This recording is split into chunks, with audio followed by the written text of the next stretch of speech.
రామాయణం అంటే మనకు వెంటనే గుర్తొచ్చేది సీతారాముల వారి ప్రేమ కథ. కానీ ఈ మహాకావ్యంలో ఇంకో ప్రేమ కథ ఉంది. ఎవరు గమనించింది నిశ్శబ్దంగా జీవించిన ప్రేమ. ఈ ప్రేమ కథ కోసం తెలుసుకునే ముందు ఫ్రెండ్స్, ఇప్పటివరకు మన ఛానల్ని ఎవరైతే సబ్స్క్రైబ్ చేసుకోలేదో దయచేసి సబ్స్క్రైబ్ చేసుకోండి. వీడియో నచ్చితే లైక్ చేయండి మరియు షేర్ చేయండి.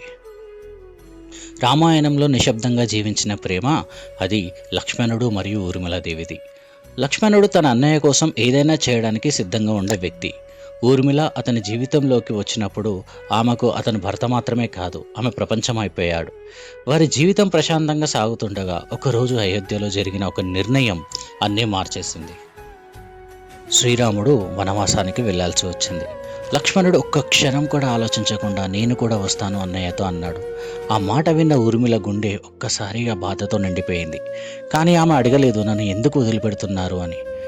ఎందుకంటే ఆమెకు తెలుసు అతని కర్తవ్యం అతని జీవితం అని.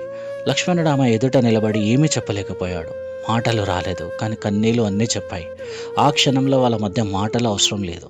ప్రేమ ఉంది, బాధ ఉంది, కానీ అడ్డుకునే స్వార్థం లేదు. అతను వెళ్ళిపోయాడు. ఆమె నిశ్శబ్దంగా చూసింది. అడవిలో రోజులు గడుస్తున్నాయి, రాత్రులు వస్తున్నాయి. లక్ష్మణుడు మాత్రం ఒక్క రాత్రి కూడా నిద్రపోలేదు. శ్రీరాముడు మరియు సీతమ్మల కోసము ఎప్పుడు మేల్కొనే ఉన్నాడు. ఒక రాత్రి నిద్రదేవి ప్రత్యక్షమైంది. ఇలా లక్ష్మణ్తో అన్నది, లక్ష్మణ, నీవు నీ అన్నయ్య కోసం నిద్రలేని రాత్రుల్లో ఉన్నావు. ఇది ప్రకృతికి విరుద్ధం, నీవు కూడా నిద్రపోవాలి అంది. అప్పుడు లక్ష్మణుడు అన్నాడు, నా నిద్రను ఊర్మిళకు ఇవ్వండి అని చెప్పేసి. ఆ రాత్రి ఊర్మిళకు ఒక దివ్య శక్తి చేరింది. ఆమె లోతైన నిద్రలోకి వెళ్ళింది. అది సాధారణ నిద్ర కాదు. ఒక రోజు కాదు, ఒక నెల కాదు, 14 సంవత్సరాలు లక్ష్మణుడు మేల్కొని ఉండటానికి ఊర్మిళ నిద్రపోయింది.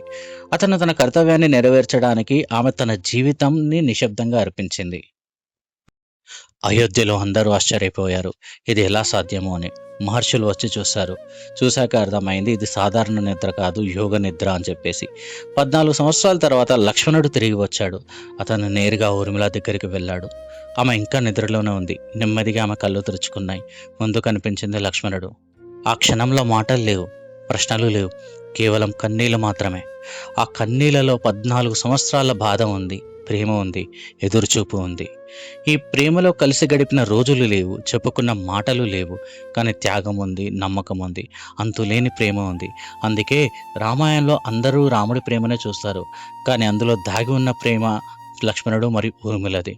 ఇప్పుడు మీరే చెప్పండి, రామాయణంలో దాగి ఉన్న నిజమైన ప్రేమ అసలు ఎవరిది?